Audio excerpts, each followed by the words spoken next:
Okay, I hope you all enjoyed a terrific bye week and a good weekend filled with lots of good college football action.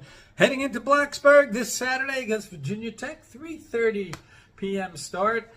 This shaped up preseason to be a big game, barometer game for both teams. You know, Virginia Tech off to a little bit of a slow start. They're 2-1 after losing to Vanderbilt.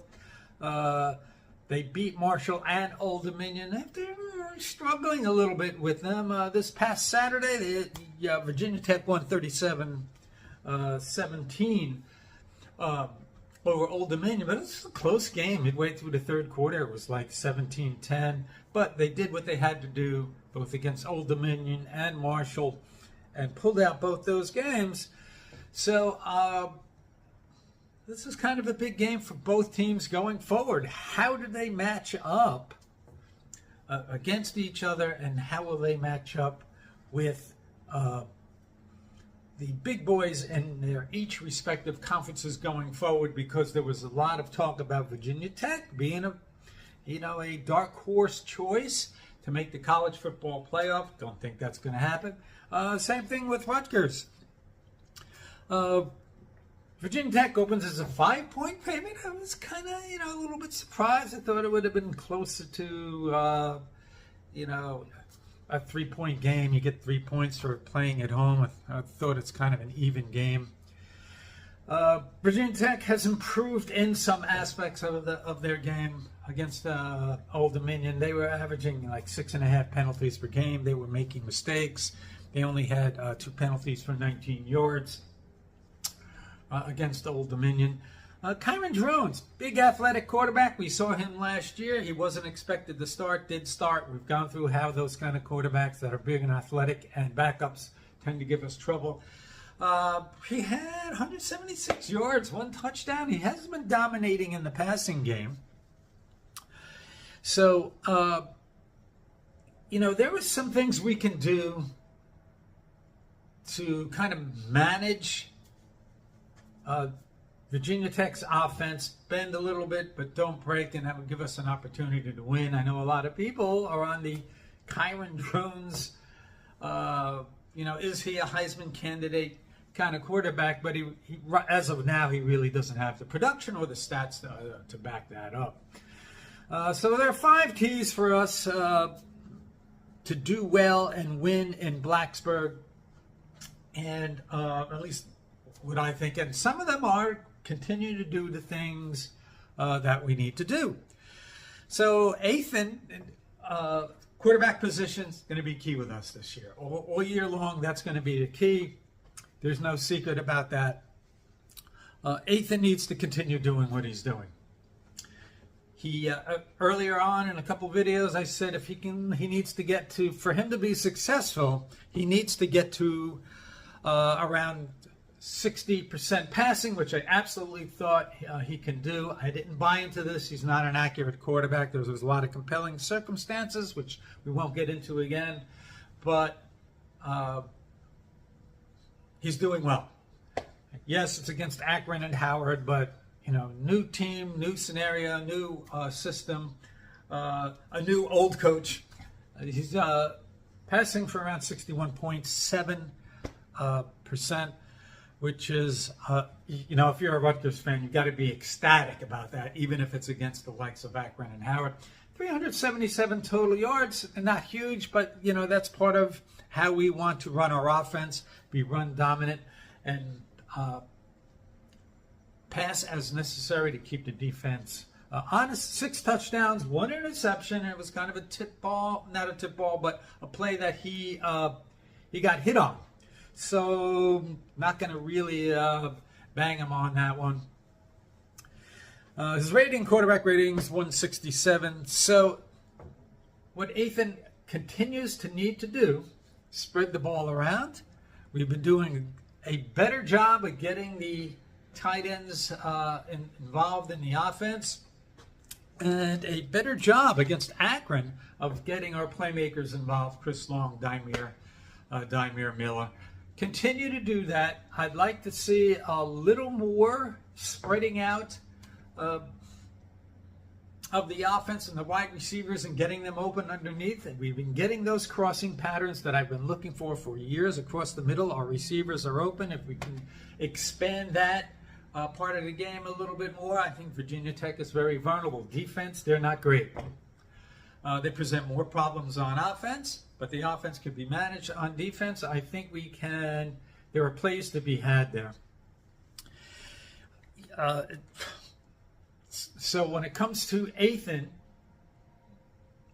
I'd like to see him to not play hero ball, overcommit. Yes, it's a big game. It's in Blacksburg. It's a great environment, but we saw how Notre Dame went into Texas A&M at night. 109,000 screaming fans. That's more than double what a SHI Stadium holds. I think it's kind of a daunting task, but I think it's manageable. So if Ethan can keep moving the sticks underneath, combined with our running game, I think that's going to be a secret to our success. One of the other things I'd like to see him do, he's averaging, a little over 6 yards, a little under 7 yards per rush. Diego Pavia, Vanderbilt quarterback. He had 104 yards rushing against Virginia Tech. I'm not saying that we have to have all these designed runs,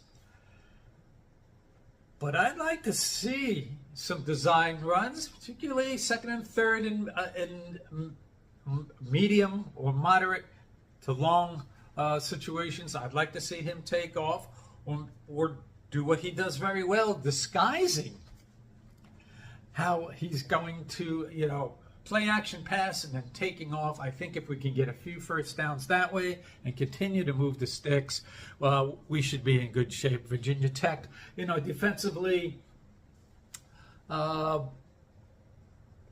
haven't been daunting. 4 sacks against Old Dominion, but they were all by Antoine Powell-Ryland. So I'm not too worried about the Virginia Tech defense. I would be a little concerned if they get a little bit of a push up front. Ethan trying to get the ball out quickly and throwing off his back foot somewhat. We saw that against the Akron where he came up a little short on plays just like that. So avoid that. If you need to get rid of the ball, get rid of the ball. Don't throw off your back foot if you're trying to get the ball out quickly. I think Ethan stands a pretty good chance of being successful against Virginia Tech. He doesn't have to have 250 yards passing, but if he can get in that 180, 190 range and rush for another, 30, 35, maybe 40 yards, that will be extremely successful. And point number 2, key number 2, is do what we do, and that's run the ball down their throat. Last year, we won 35-16, and we kind of ran it down their throat with Gavin. Gavin had a good game running the ball. Kyle also had a terrific game. He had 143 yards. I feel pretty good that if he were to get around 150 yards this game, that means we're controlling the ball, methodically moving it down the field. Kyle gets some chunk plays. Last year, he had 3 touchdowns against Virginia Tech. So if he can get a touchdown or 2 and 150 yards, I feel pretty good about our chances. Gavin, he had a pretty good game himself. He had 11 rushes, 87 yards, and a touchdown. We remember that long touchdown run that he had. So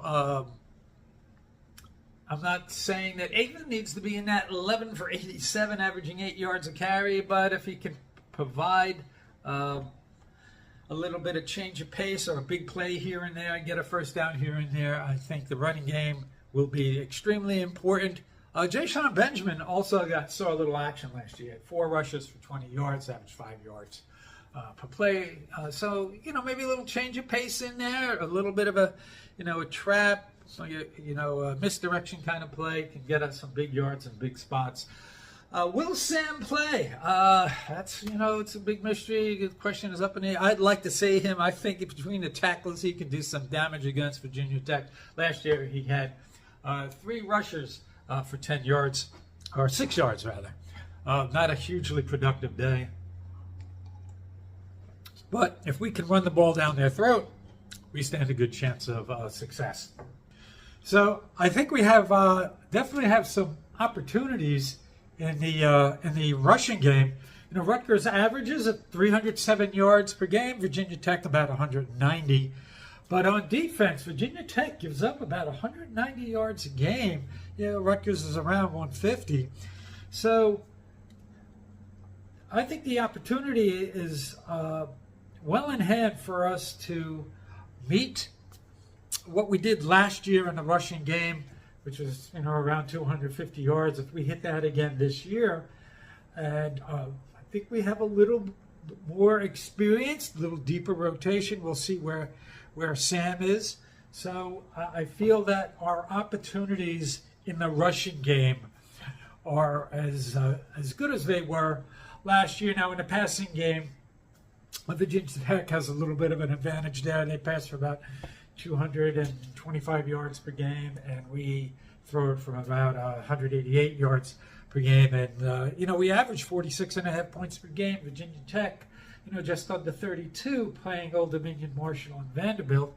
So I think we have some advantages there, even though Coach Schiano today during the press conference says that, you know, Virginia Tech's got 8 NFL draft picks on their squad, and maybe a handful more that'll be undrafted free agents. So you can tell he is trying to communicate to his team that this is a team with a lot of talent, and when you have a lot of talent on your team in college, those are the good teams. Those are the teams that win. So if we rush the ball well, and I think we can, I think we're in good shape. Offensive line, continue to protect. No sacks given up this year. You're going to say it's accurate, and Howard fine, that's all fine and well. Last year we gave up no sacks against Virginia Tech. They can continue to do what they do. With Ethan back there not making the big mistake, I think we stand a huge opportunity at success. I don't know if Antoine Powell Ryland had, you know, a one-off with those, you know, 4 sacks against Old Dominion. But if we can chip him a little bit and continue to play well on the offensive line, that'll give us more opportunities to have success and win against Virginia Tech. Fourth has to come defensively, and it's going to come down to this. Came down to this last year a little bit. We weren't. I kind of felt at the start of the year that we have a better chance against drones this year because he's not that unknown, that big athletic guy that we kind of have to do a really good job of because we didn't really have much film on him, didn't know what he was about. You know how it is with Rutgers and backup quarterbacks. Had a decent game, we did it, but we did a good job of kind of managing him. You know, he got some he got some yards on the ground and passing, but I think it plays to our advantage if they run drones a lot. They love to run him a lot. He's got 43 rushes so far in 3 games. That's almost 15 rushes a game.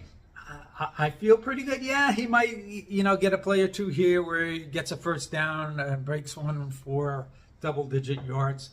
But I'm pretty confident now that he's a known entity that we can manage him pretty well in that department. He's got 43 rushes, 149 yards. That's about 3.5 yards to carry. I'd be happy with holding him to 3 yards per carry. They risk kind of overusing him. You know, you can have some success that way against the Marshalls and Vanderbilts of the world, but we'll see how he does against Rutgers. You know, Big Ten a little more physical, even Rutgers. Passing, he's 51 of 80, 63%. Not much better than Ethan. 628 yards in 3 games. 4 touchdowns, 2 interceptions. They've had some issues with playing sloppy penalties, turning the ball over. So if we can, you know, put some pressure on him, get in his face, maybe a strip sack, get a tip ball or something to turn the ball over, to stall a drive and take possession. That would be helpful. Drones is talking a lot of sheet against Old Dominion, talking about how, if those corners are going to get in his way, he's going to truck over him. So Rutgers secondary, be ready. This guy's going to want to run over you. So just be ready to tackle well and put some hits on him to make him not want to feel like he can truck over you. So manage Drones and, let him get his 180, 190 yards and, maybe 50, 60 yards rushing on, 17, 18 carries. But as long as we, in the end, we can grind them into the ground and make some plays in the passing game, we'll be okay. And overall, defensively, a lot of it's going to depend on the availability report. We don't know what's up with Wesley Bailey, with Tyree Powell, even on off, is Sam going to be ready? Is Salam going to be ready? We don't know. But nonetheless, on defense, no matter who plays, we need to be, it's okay to bend but not break against Virginia Tech. They're kind of proficient offensively. Drones against Marshall, 176 yards, 1 touchdown. If he has that kind of game against Rutgers, I feel pretty good. Don't let Jalen Lane beat us. He's the big play guy. He's got 209 yards receiving.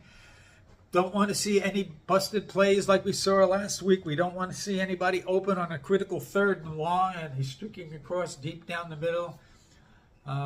He's that guy.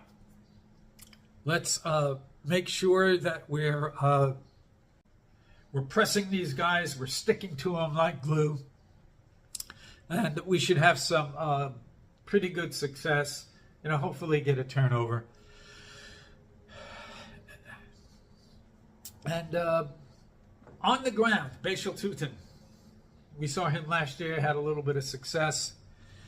Don't let those, quick hitters, RPOs, misdirection plays, again, beat us. It's 3rd and 4, and we do that little misdirection play up the middle, and he gets 5 yards for a first down.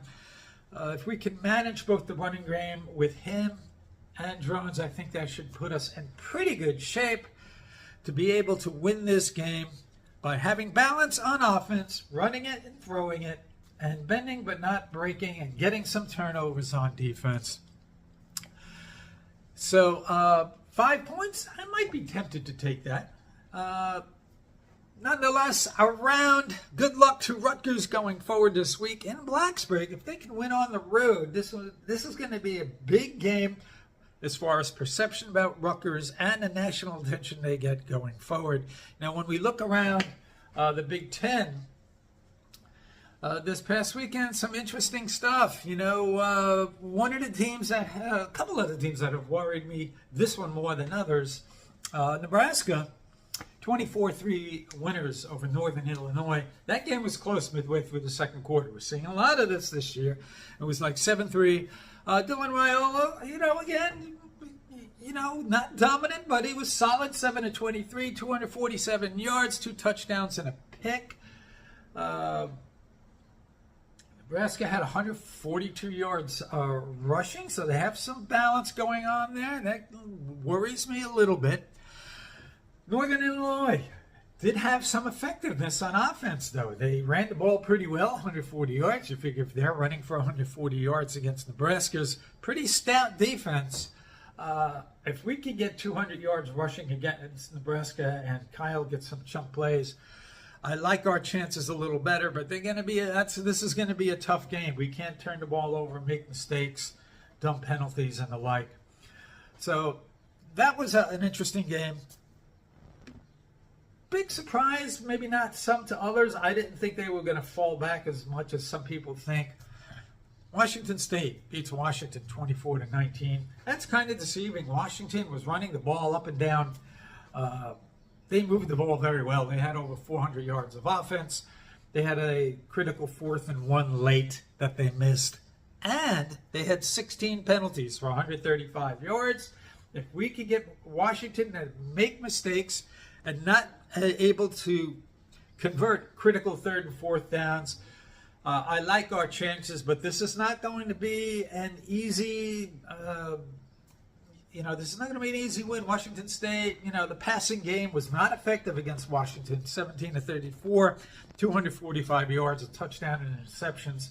Rushing, they ran the ball, and they had decent success, so that might, again, if we do what we do, we should be able to be somewhat effective against Washington. Washington State had 30 rushes, 136 yards, 4.5 yards per carry. I like our chances a little better. If we can get 160, 170 yards against Washington, I feel, again, that key to our game will allow us to have success against brand name programs who have had recent success. So against Washington, Will Rogers probably going to get his yards. He was 23 of 31 for 314 yards. You can keep, you allow him to keep the ball in front of you and let him get his yards without making the critical play and getting them to make some mistakes. We stand a pretty good chance. This is still a talented team on paper. Yeah, they lost a lot of guys to the NFL, but I went from thinking this game is not as winnable as people think it is to, okay, we have a pretty good chance here. The other game, we talked about Indiana, Kurt Signetti, the offense is rolling. It's one thing to beat FIU 31-7 and Western Illinois 77-3, but they beat Indiana, UCLA 42-13. Now, we know UCLA likes to play defense, and they were pretty sturdy on defense, but their offense is terrible. Indiana wins 42-13. They went up 14-0 early. UCLA started to climb back. Okay, maybe you thought UCLA's defense would keep them in the game, and maybe they can get a play here or there, but Indiana just kind of pulled away in the end. Could be a problem for us, in the future. Indiana, seems to be one of those teams that can move the ball, make plays in the passing games. Rourke had 307 yards and 4 touchdowns against UCLA. They ran the ball for 123 yards. But it's a matter of UCLA just, having no offense to be able to keep up. And then the schedule of FIU and Western Illinois remains to be seen where they're at. Wisconsin pretty much did what you thought they would do against the likes of Alabama. 42-10 loss. But this isn't the old Alabama team, and they still were able to dominate. I think they were up 21-0 going into half. Milroe is maturing as a quarterback for Alabama, and I didn't think he was all that great last year. Seems to be maturing. Alabama had over 400 yards of offense.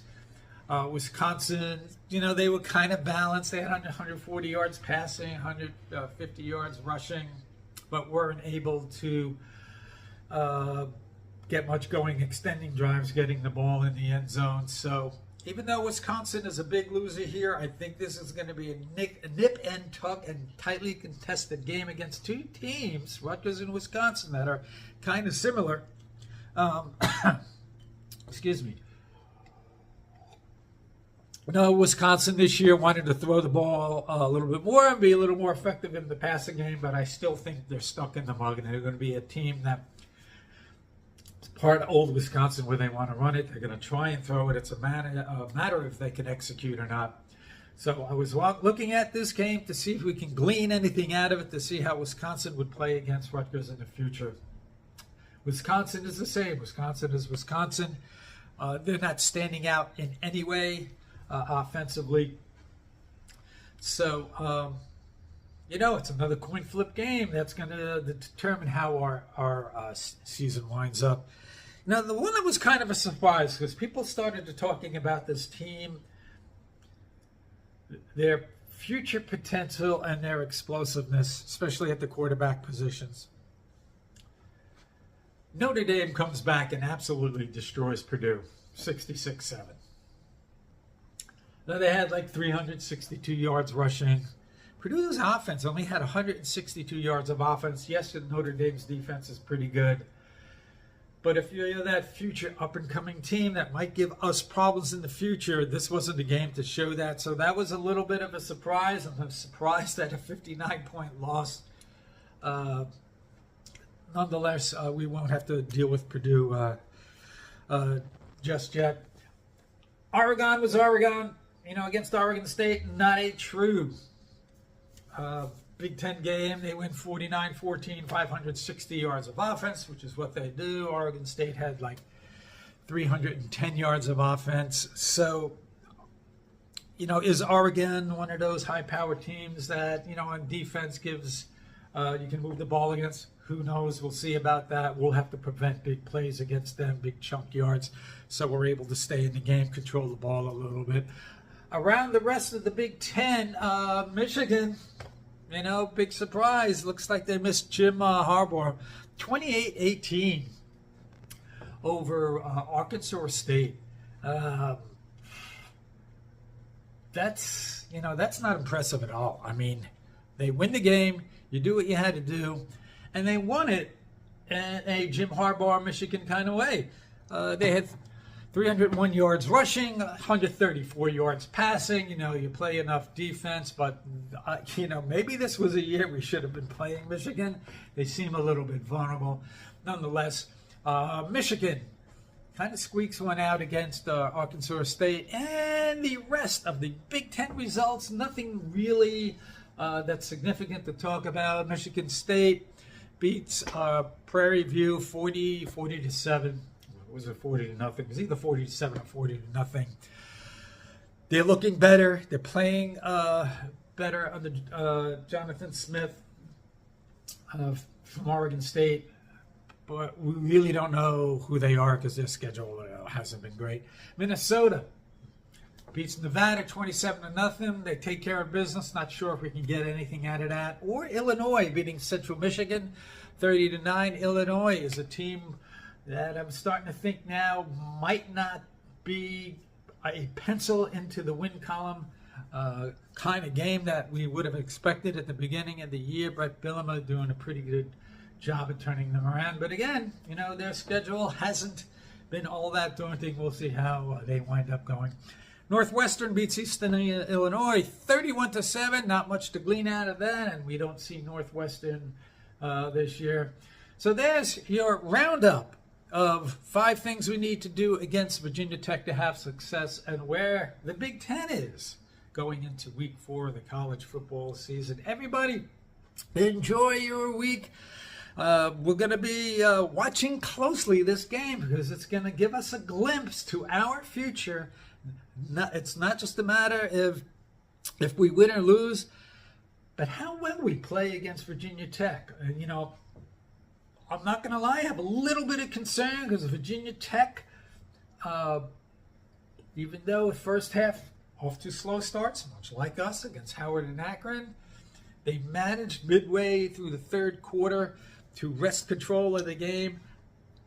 My hope is that our defense could put them in holes early and in the first half, and then our offense can make some plays so that we can run the ball down their throat and just keep them on the outskirts. Keep them on the outskirts of town.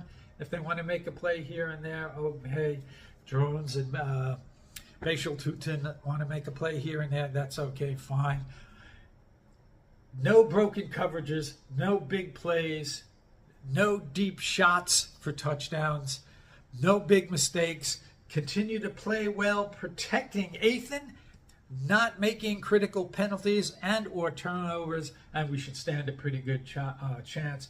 Now, I'll give it a 27-23 Rutgers victory over Virginia Tech. That's a 9-point spread between what I give Rutgers as a victory and the Las Vegas odds makers. Nonetheless, have a good week, everybody, and enjoy the rest of your bye week. We'll talk to you soon.